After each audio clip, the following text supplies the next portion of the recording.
Bonjour ou bonsoir, ça dépend de l'heure à laquelle vous regardez cette vidéo. Aujourd'hui, nous allons essayer de vous faire une démonstration du projet SMART VNCG. C'est l'abréviation de SMART, vulgarisation de la nouvelle constitution de Guinée.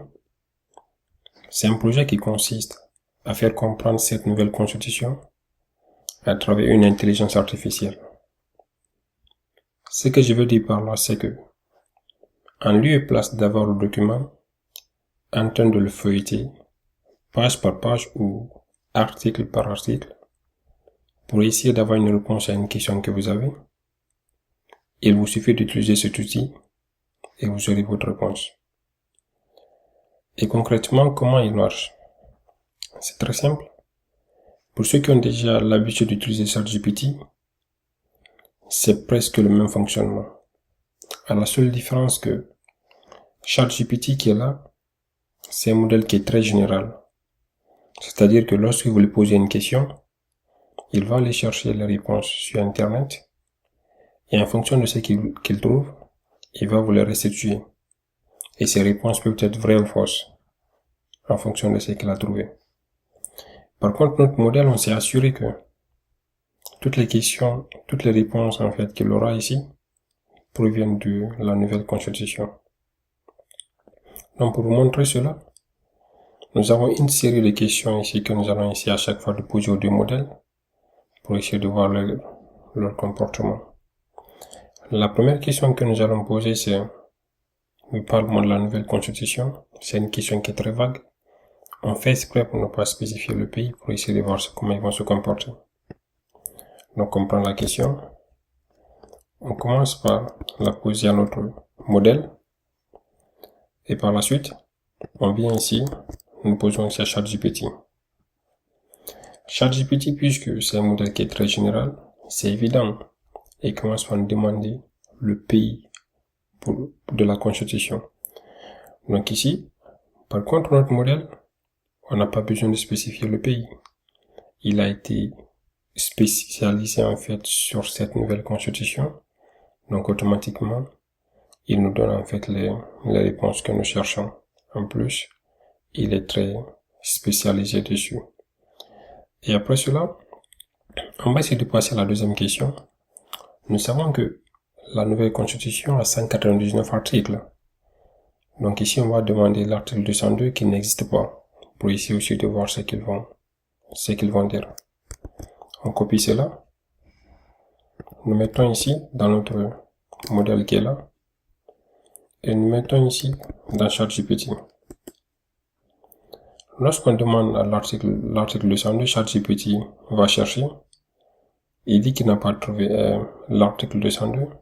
Mais il essaye quand même de donner des explications sur quelque chose en fait à propos de l'article 202 qu'il a pu trouver quelque part.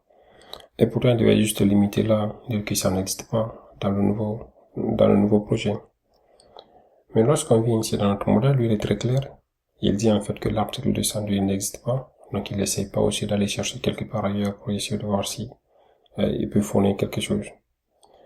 Donc, après ça, nous allons passer à la troisième question, qui consiste à parler tout simplement de la nouvelle constitution, voir en fait ce que ces deux modèles connaissent dessus. Donc on copie ça aussi, nous mettons ici, ça c'est pour notre modèle, et ici c'est pour ChatGPT. Donc ChatGPT va aussi rechercher, donc il va essayer de donner en fait des réponses. Nous on voulait juste connaître des informations sur la nouvelle constitution, donc lui il est assez vague. Il va rentrer dans l'historique, il va chercher en fait beaucoup de choses. Donc il est un peu plus général, en quelque sorte. Et par contre, lorsqu'on vient ici, notre modèle qui est là, lui il est très spécifique, en fait, très spécialisé sur ce que nous voulons. Il dit aussi que le référendum c'est le 21 septembre, on peut le remarquer ici. Et il continue aussi à faire la même chose. Après, nous allons passer à l'article 107, à un article qui existe maintenant, pour essayer de voir en fait comment il va fonctionner. Donc, lorsque nous mettons ici l'article 107, on peut voir ici, notre modèle va réfléchir. On donne aussi la même chose à ChatGPT ici pour essayer de voir ça. Donc, il nous donne ici l'article 107 qui se trouve là. Puis voilà, il descend un peu, il donne quelques explications. Par contre, notre modèle ici, il donne l'article 107 qui est là, l'Assemblée nationale vote sur la loi. Par contre, ChatGPT donne un article qui est celui-là. Je pense que c'est très différent de l'article 107 que nous cherchons. Donc, vous voyez, c'est ce qui prouve que ChatGPT, parfois, il peut donner en fait des réponses qui ne sont pas exactes. Donc, pour ceux qui ont le test, ils peuvent vérifier en fait que l'article 107 correspond exactement à ce que notre modèle ici, il a donné. Donc, la dernière question que nous allons maintenant poser, et notre modèle, comme on peut le voir, il se limite pas juste à donner l'article. Il donne des explications, mais il donne aussi un exemple concret que nous pouvons voir ici. Mais la dernière question que nous allons poser, ça sera sur ça. Donc, on va demander les articles qui parlent des croyances. Donc, du coup, on donne ça ici, et on donne ça aussi par là. Donc, ChatGPT va rechercher sur le net. Donc, il vous donne en fait beaucoup d'articles. Nous, on a parlé de la nouvelle constitution guinéenne. Donc, c'est qu'il dit ici que la nouvelle constitution, il n'y a pas d'article qui parle de la croyance. On sait que c'est faux. Forcément, il y a des articles qui parlent de la croyance. Il parle de la constitution 2010. C'est pas ce qu'on veut. On a dit la nouvelle constitution guinéenne. Donc, après, on vient dans notre modèle. Notre modèle, en fait, il donne l'article 7. Où ici, on voit ici forcément qu'il y a une croyance. Et après aussi, il donne l'article 7 qui est aussi lié en fait aux opinions religieuses. Il donne en fait les articles qui relèvent exactement de ce que nous cherchons.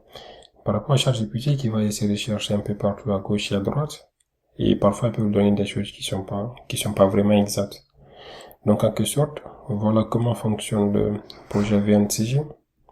C'est une façon pour nous ici de pouvoir contribuer à cette vulgarisation de la nouvelle constitution à travers une intelligence artificielle pour essayer de faire comprendre ici cette nouvelle loi aux gens sans trop se casser la tête. Merci pour votre attention et à très bientôt pour de nouveaux projets.